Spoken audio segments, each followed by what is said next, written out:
Baik,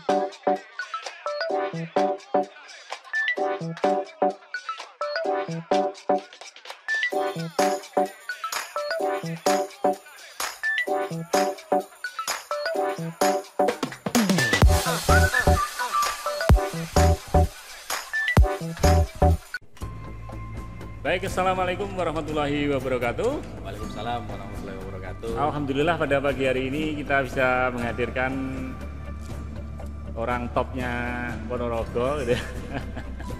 Juga orang topnya Untas Muhammadiyah Ponorogo, ya, karena beliau mampu mewarnai, mampu memberikan sesuatu lah di Untas Muhammadiyah Ponorogo ini.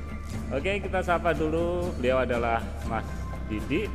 Selamat pagi Mas Didi. Selamat pagi Pak dosen. Oh ya, apa kabarnya Mas Didi hari ini? Baik ya. Alhamdulillah. Manggilnya Pak dosen, Mas dosen kepada saya ini penuh makna gitu ya. Iya. Maknanya beliau itu mahasiswa saya. Terus akhirnya menjadi teman saya. Terus akhirnya menjadi sahabat saya dan tentunya menjadi keluarga saya. Nah, keluarga besar di Untas Muhammadiyah Ponorogo. Tentunya seperti itu. Baik, dalam kesempatan yang berbahagia ini kita akan berbincang-bincang dengan Mas Didi berkaitan dengan Ponorogo, ya, dari aspek rumah. Karena Ponorogo ini mempunyai warisan leluhur tentang riok rumah. Nah, oleh karena itu selain riok Ponorogo, selain kesenian-kesenian yang lainnya, kita akan berbincang tentang rumah Ponorogo. Ya. Mas Didi, kalau saya lihat itu kan rumahnya ini bermotif Ponorogo banget dan gitu ya. Jawa. Kira-kira di Ponorogo ini apa Mas Didi? Rumah-rumah yang mempunyai istilahnya itu tradisional. Rumah tradisionalnya apa aja Mas Didi? Silakan Mas Didi. Ya. Oke, terima kasih Pak Heri.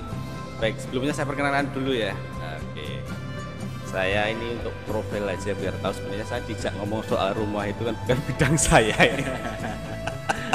Ini narasumbernya ini wah membingungkan juga nih, saya kok diajak ngomong rumah. Jebakan dan ini juga terjadi pada saya beberapa tahun yang lalu. Jadi sebenarnya sebelum saya sampai ke rumah, saya sampaikan dulu profil saya dulu ya. Oke, nama saya Didi Rianto. Saya sebenarnya di sini adalah seorang dosen yang mengorbitkannya adalah beliau sendiri, Pak Dr. Heli. Mengorbitkan yang pertama kali yang mengorbitkan saya adalah Pak Dr. Heri ya. Jadi beliau adalah yang punya jasa yang peran yang luar biasa pada kehidupan saya utamanya ya. Jadi dan hari ini saya diundang beliau untuk mengisi podcast beliau, sebuah kehormatan. Tapi kok temanya kan saya bingung. Saya orang elektro ya, jadi saya orang elektro. Saat ini saya ada di prodi elektro. Ya dulu juga yang mengorbitkan saya, yang membawa ke prodi elektro itu adalah beliau Pak Heri. Ya ceritanya boleh cerita. Jadi malah promosi aku gitu. Aku enggak memang kebetulan gitu ya. Enggak perlu. Oke, enggak bisa itu. Ya, oke. Sebenarnya sebuah bentuk apresiasi pada beliau sebenarnya ya. Oke. Ya. Jadi gini Pak Heri ya. Jadi saya itu salah satu pecinta teknologi rumah. Ya, rumah Jawa, rumah klasik, meskipun saya bukan seorang seniman ya bukan seorang seniman karena sebenarnya saya ini adalah senang modernisasi sesuai dengan bidang saya. Jadi elektro itu kan elektro ya, jadi kan di situ berarti kita ngomong teknologi terbaru ya. Kemudian saya kebetulan sama keluarga itu pecinta rumah-rumah dengan teknologi Jawa, teknologi peninggalan ya. Salah satunya saya saat ini sedang membangun sebuah rumah namanya Rumah Limasan. Rumah Limasan Jawa. Sebenarnya Limasan Jawa itu tidak hanya di Ponorogo. Karena Ponorogo sendiri ada rumah sendiri Pak. Jadi rumah Jawa yang kita lihat di Ponorogo itu ada 3. Ada sebenarnya 4. Yang utamanya digunakan oleh masyarakat kita ya. Ponorogo itu ada 1 rumah Doro Gepak itu hampir mirip dengan Limasan tapi secara ukuran berbeda. Kemudian ada rumah Joglo Bucu ya, tinggi kayak di Ponorogo itu di Pendopo itu. Terus ada rumah Limasan sendiri itu. Nah sebenarnya ada lagi rumah yang modelnya itu adalah model panggang P, dan rumah panggang P. Nah itu memiliki makna tersendiri-sendiri. Kalau saya baca di referensi-referensi itu banyak sekali makna-makna terhadap rumah-rumah tersebut. Oke, Mas Didi. Jadi Mas Didi salah satu generasi muda yang ya bolehlah sebagai pelopor untuk mencintai rumah Jawa. gitu. Saya ya, tidak ngomong ini tradisi ya. Oh, gitu karena ya. kalau tradisi itu anggapan kita itu adalah rumah itu kuno, ya dengan teknologi yang ya kuno mungkin penggunaannya kuno. Tapi sebenarnya kalau saya ini adalah bukan tradisi, tapi rumah modern, tapi versi teknologi Jawa itu. Oke, gitu ya. Jadi memang tren sekarang ini lagi rame, tren kita lagi gitu ya, bahwa rumah-rumah kuno, rumah-rumah zaman dahulu itu melambung tinggi juga dari harganya, kan gitu. Iya. Oke Mas Didi kan tadi membangun rumah jenis limasan itu ya. Betul. Itu sebetulnya apa motivasinya? Apa karena kahanan atau karena terdorong oleh teman, atau karena memang punya pembeda, atau satu hal lagi, atau mungkin pengen macung lurah? Karena terus terang lurah itu nggak bagus ya, kalau rumah modern, rumahnya harus rumah-rumah berkelas joglo dan sebagainya. Silakan Mas Didi. Kalau macung lurah sih enggak ya, karena kalau di macung nih enggak tahu. Karena gini, kalau saya melihat seorang kepala desa itu berarti dia kan jabatan politik ya, Pak. Ya, gitu ya. Jabatan politik, dan saya itu tidak belajar tingkat politik ya, nanti ya. Kalau itu adalah jabatan politik, dan juga setelah jabatan politik dia harus mengabdi kepada masyarakat untuk melayani masyarakat sebagai kepala desa itu. Beda sama lurah ya. Kepala desa sama lurah itu beda. Iya, beda. Oke, jadi intinya saya membuat rumah itu yang pertama karena saya kebetulan senang terhadap itu adalah peninggalan nenek moyang kita itu secara teknologi. Oke, yang pertama secara bentuk memang kelihatannya kurang modern dan sebagainya, karena sekarang ini kan orang-orang membuat rumah itu berbaunya ke kiblatnya ke luar negeri. Iya. Biasanya mereka itu setelah pergi ke luar negeri, melihat rumah ada di sana, kemudian diterapkan di sini. Nah, sementara ini sampai saat ini saya belum pernah ke luar negeri. Jadi saya tidak tahu informasi. Paling enggak kan ketika kita melihat drakor itu kan ngerti terus filmnya apalah, film Spider-Man, film apa kan semuanya kita melihat itu aja kan sudah bisa. Nah, memang kita harus melestarikan budaya kita, melestarikan budaya di luhung kita, salah satunya melestarikan rumah adat tadi ya. Memang kita sudah hampir kehilangan apa ya istilahnya, identitas Jawa itu. Nah, kalau sekarang ini kalau menurut beberapa referensi bahwa rumah-rumah kuno Ponorogo dan sekitarnya atau Jawa itu sekarang diekspor ke luar negeri. Konon katanya beberapa negara-negara yang pernah singgah di Indonesia ya, itu konon membeli rumah-rumah Jawa itu untuk dibangun di sana, di negaranya sana. Ini kan menjadi sesuatu yang menurut saya ya tidak perlu terjadi kan gitu ya. Silahkan kalau pengen membangun rumah mirip Ponorogo nggak apa-apa, tapi bahannya ya sesuaikan dengan kondisi di sana. Kalau bahan yang diambil dari sini kayaknya ya kurang bagus saja, karena kayu-kayu yang ada di sini selain itu kayu-kayu lawas, kayu-kayu wis tua, wis zaman-zaman dhisik gitu ya. Itu kan langka banget, karena kalau kita mencari sebuah kayu jati yang diameternya misalkan 1 meter atau 1,5 meter, itu kan sudah langka banget Mas Didi ya. Sekarang kayu cilik-cilik dan sebagainya lah, nek sing tuwek-tuwek digorono akhirnya gak enek peninggalannya. Pripun Mas Didi? Jadi gini, yang pertama selain saya itu hobi, artinya hobi itu seneng ya. Kebetulan saya sama istri kok seneng melihat rumah-rumah Jawa model kuno ya. Dia kan punya ciri-ciri itu. Kita melihat itu kan kalau rumah-rumah sekarang itu cenderung sempit Mbak ini. Sempit dengan bahan semuanya itu produksi pabrik. Minimalis gitu ya. Minimalis produksi pabrik itu. Nah, saya sama istri itu kok melihat rumah Jawa itu kok enak. Yang pertama. Nek sing ngomong itu rumah Jawa ki adem. Ya. Adem wonge sing terus. Insya Allah seperti itu. Apalagi Mas dosen ini kan pasti jiwanya adem gitu ya. Muga-muga. Insya Allah. Jangan musim hujan Mas. Iya betul. Oke, salah satunya itu. Terus kemudian yang kedua adalah faktor kultur kita Pak ini. Jadi kultur budaya orang Jawa itu memang beda dengan mungkin orang-orang yang di luar sana.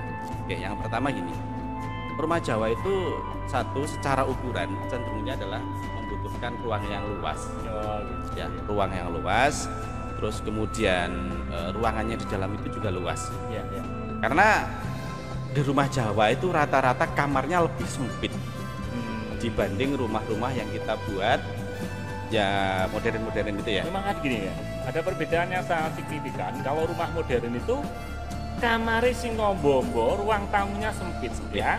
Kalau rumah Jawa kamare sempit, ruang tamunya luas. Ya sehingga kalau orang dulu kala ya, ketika usia saya dulu atau mungkin kakak-kakak saya, sehingga orang Jawa dulu itu cenderung punya anak banyak. Betul. Karena kamarnya sempit. Ya. Kalau ini saya nggak sampai seperti itu ya. Jadi makna yang lain bahwa orang Jawa itu istilahnya menghormati sebuah tamu itu luar biasa. Sehingga perlu dibuatkan tempat yang sangat luas, perlu dibuatkan tempat yang sangat nyaman, sehingga ruang tamunya luas. Ya, ini yang orang Jawa luar biasa itu di situ.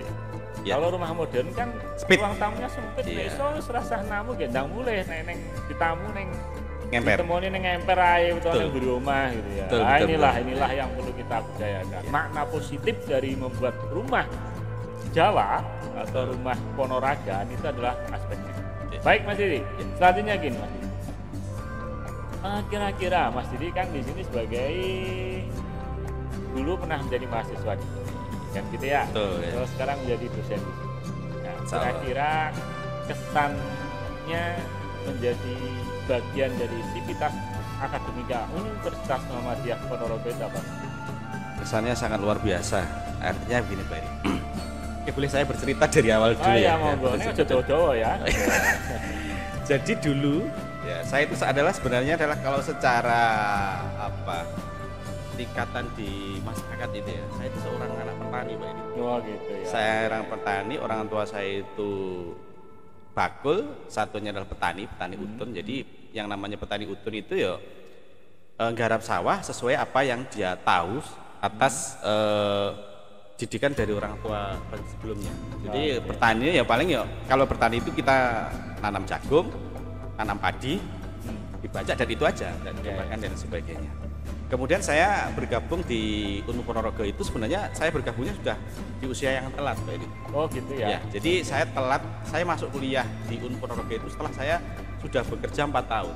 Oh, jadi bukan mahasiswa yang misalnya setelah lulus kemudian saya langsung kuliah enggak. Jadi karena orang tua saya itu orang tua kategori orang tua yang enggak mampu ya, jadi begitu beliau bisa menyekolahkan saya di STM dulu saya STM itu sudah kebanggaan karena di sekitar saya itu jarang sekali yang sekolah sampai situ, apalagi lihat dari orang tua saya ya. Oke lah, saya sudah sekolah STM sudah luar biasa ya, gitu. Terus saya gabung di Unmu sini ketemu sama para dosen-dosen yang ada di sini ya. Kemudian saya memasuki dunia akademis. Oh ini loh kuliah itu seperti ini ya, ada kegiatan dan lain sebagainya. Dan di situ saya senang, saya kenal Unmu. Padahal dulu sebelumnya karena saya didikan orang desa ya, mohon maaf ya, orang desa itu mereka cenderungannya adalah bukan di Muhammadiyah. Anggapan Muhammadiyah di sini miring dulu. Ya.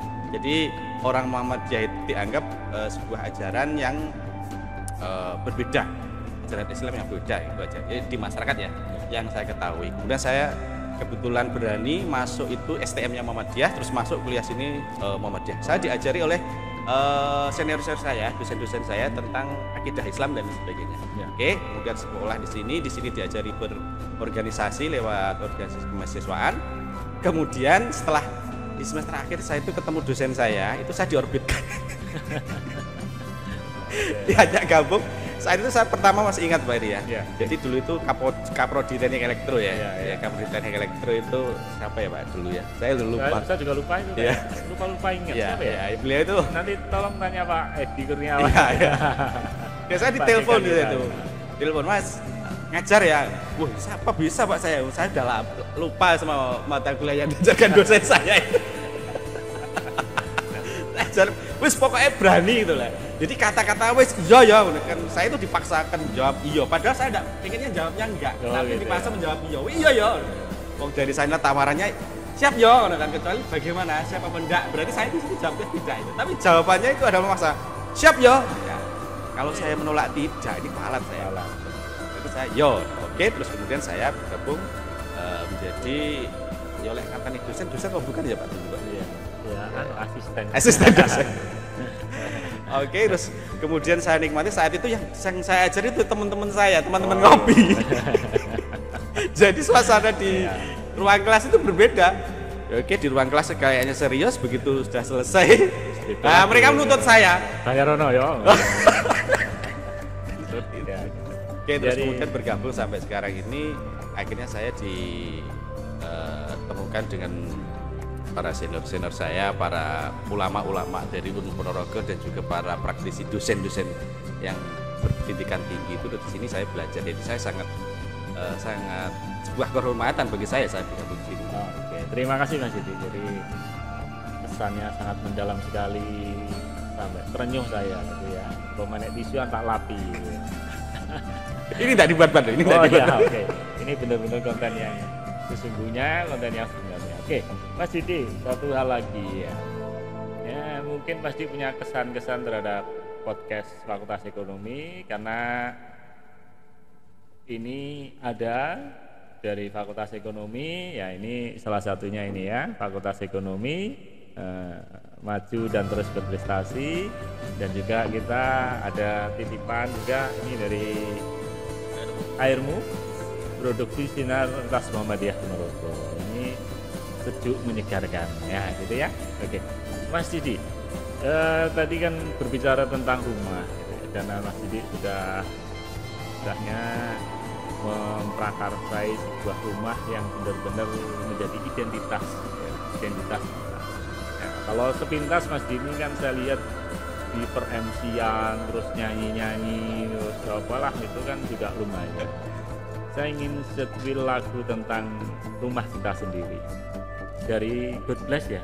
Silahkan liriknya Mas Didi. Kudu iso. Saya enggak bisa nyanyi. Saya enggak bisa nyanyi. Jadi gimana ya Pak Iri ya? Saya MC tapi enggak bisa nyanyi. Lah iki biasanya enggak pati pelaku ya. MC. Loh ini juga MC terpaksa ini juga. Oke, kalau nggak bisa lagu nanti dicomkan waktu lain kali. Ya. Terima kasih Mas Didi atas kehadirannya. Semoga apa yang disampaikan memberikan motivasi bagi kita semua dan juga dosen-dosen muda. Mari kita berkarya, mari kita melambungkan nama Universitas Muhammadiyah Ponorogo secara proporsional, secara profesional, dan juga tentunya ingin mengedepankan Universitas Muhammadiyah Ponorogo ini menjadi universitas yang lebih maju, lebih hebat, dan tentunya lebih berkemajuan. Demikian, terima kasih, sampai ketemu lagi di lain kesempatan. Akhirnya saya Heri Wijayanto dan saya Didi Rianto mengucapkan sampai ketemu lagi dan assalamualaikum warahmatullahi wabarakatuh.